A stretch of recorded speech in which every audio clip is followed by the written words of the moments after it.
Hey gang, I'm back with another video. In today's video, this is a tag video. So Chris from Casual Fragrances tagged me to do a top 4 fresh out of the shower fragrance video. So if you want to know what those fragrances are, don't go away.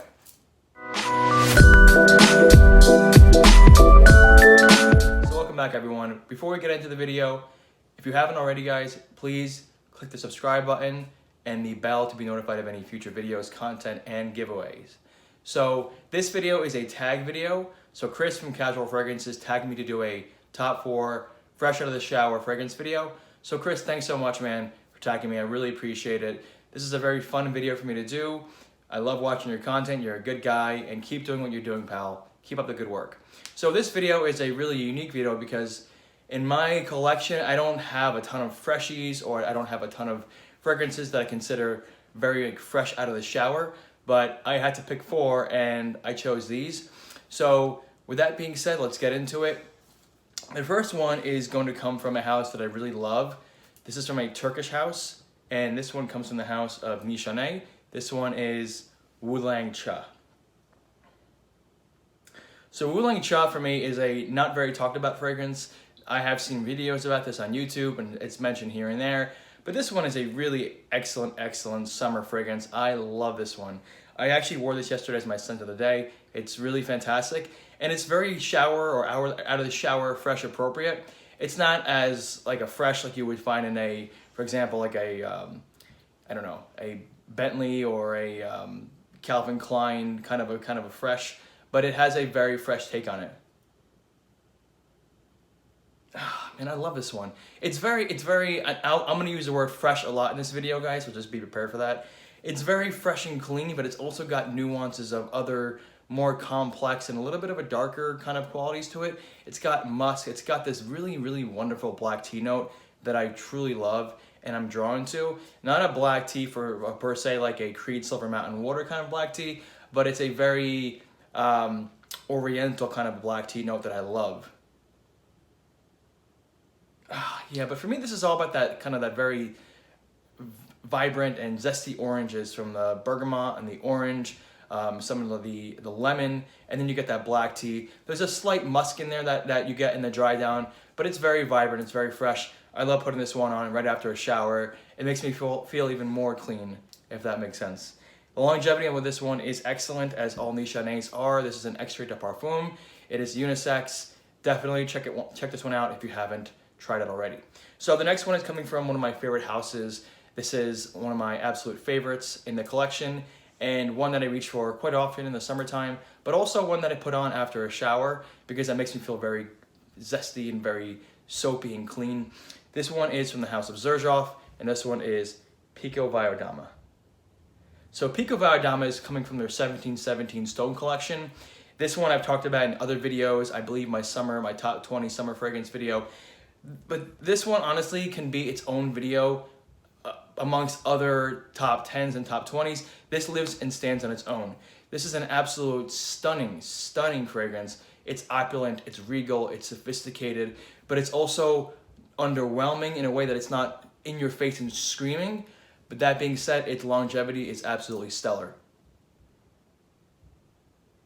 Oh, yeah, I love this one. This one is about all the soapy aldehydes that it kind of brings out. This one is very soapy and very clean. It's very bubbly in a way, but it's also very sophisticated. This is very elegant. I don't spray this one on very often after a shower because it's so expensive, but if I do want to smell very sophisticated and expensive and also kind of rich smelling and regal after a shower, especially if I'm going out right afterwards, this is something I reach for very often. This is an absolute stunner. I mean, yeah, I mean, it's got notes of some florals like rose. It's got patchouli. It's got some, I think it's got some kind of a spice like coriander, but it's got a little bit of vanilla in the back. But for me, this is all about that soapy, clean aldehydes. I love this one. Longevity is absolutely fantastic. I get over 12 hours easily. One of my favorites in the Bergdorf collection, and one of my favorites overall of all time. You can't go wrong with this one. So that is Bergdorf Pico Viodama. So the next one's coming from a house that I don't talk about very often, but it's one that I like. I'm going to like this one more and more. It's something that I am starting to appreciate more, but I struggle with kind of the overall quality of some of the fragrances. This one is coming from an English house, from the house of Bodesse the Victorious, and this one is Energizer. I love the bottle design. The bottle designs are really, really cool. The placards in the front, they're very intricate. There's a lot of artistry that goes into it. But as I've said before in my other videos where I've featured Bodesse the Victorious, the quality of the bottles is shit. It just is. For the price point you're paying on this fragrance, and this is a 50 ml, I think this runs you for about, I think like high 200s, low 300s for a 50 ml bottle. The quality is cheap. You get cheap plastic caps, you get cheap plastic in the front, and quite honestly, they have so many compositions in their collections, it's impossible to choose what is good and what isn't. So with that being said, I have a hard time recommending the House of Bodesse the Victorious without a few exceptions. But this one is really, really clean. It's very, very clean. It's almost like super soapy. It's like smelling a very luxurious soap. It's very, very, very lively. It's energetic. It is. It is very vivacious. And this one makes you smell like you just got out of the shower. Oh, yeah, so you have pink grapefruit, you have orange, you have that petitgrain, and I get that petitgrain right off the top. It's super prominent. Let me just, you know what, I haven't sprayed this one on in a while.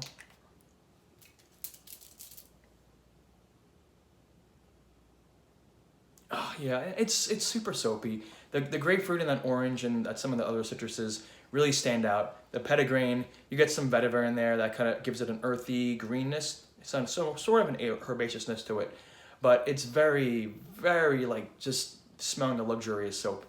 But it doesn't, and the one thing about this one that I like but also don't like is that it doesn't change. It's super linear, it doesn't develop, it doesn't grow, it doesn't evolve. It's just a very citrusy, soapy fragrance. So if you're looking for a very high-end soapy fragrance that won't break the bank, Energizer is the one. Longevity on me can vary. Honestly, some days I get over 8 hours and some days I get over 4 hours. It's kind of bizarre. It may just be the day that my skin chemistry works with this one and other days it doesn't. But that's what I get with this one. So the fourth one in this top four is a kind of a curveball. It's not one that I and other people consider very, very clean out of the shower. But I actually spray this one on right out of the shower at like 3 to 4 days a week. I love this one because it makes me feel really sophisticated and sexy, but also very clean and a little bit more on the masculine side. And this one is coming from my absolute favorite house of all time. This is from the house of Roche Dove, and this one is Bergdorf Goodman. So this one obviously is an exclusive to Bergdorf Goodman. This is a masculine fragrance. Definitely can be worn by women and men, but to me it is a kind of a masculine embodiment in a bottle. Oh, yeah, no, this one is so good. It is citrusy in the top like all Roches are, but you have other things going on. You have castoreum, you have cardamom, you have vetiver, you have musk. You know, you just have a lot of things going on there. So it has this soapy kind of quality to it, this kind of clean quality that I love about it, but it goes in a spicy, very aromatic direction, and it has a sense of opulence to it. It has a very opulent feel to it. Oh, I love it. You know, you also have I pick up some patchouli in there, a clean patchouli. You have some jasmine and ylang-ylang that gives it a florally kind of a nuance, helps wrap around the heart of this fragrance. That gives it a kind of a more sort of feminine direction in a way, but also a very effervescent embodiment and overall feel to it. This one is great. I get easily 10 hours, 8 to 10 hours on this one. It's super clean, it's super soapy, but it's also very spicy and aromatic. So that is my top four, guys, of my top 4 favorite shower fragrances. Let me know down below in the comments what you think of these 4. Do you own them? And if you do own them, what are your thoughts on them? Do you love them or do you hate them? And also, what are your top 4 out of the shower fragrances that you own in your collection? So that's my review, guys. Thank you so much for staying tuned. And as always, stay safe and take care of each other. Bye, guys.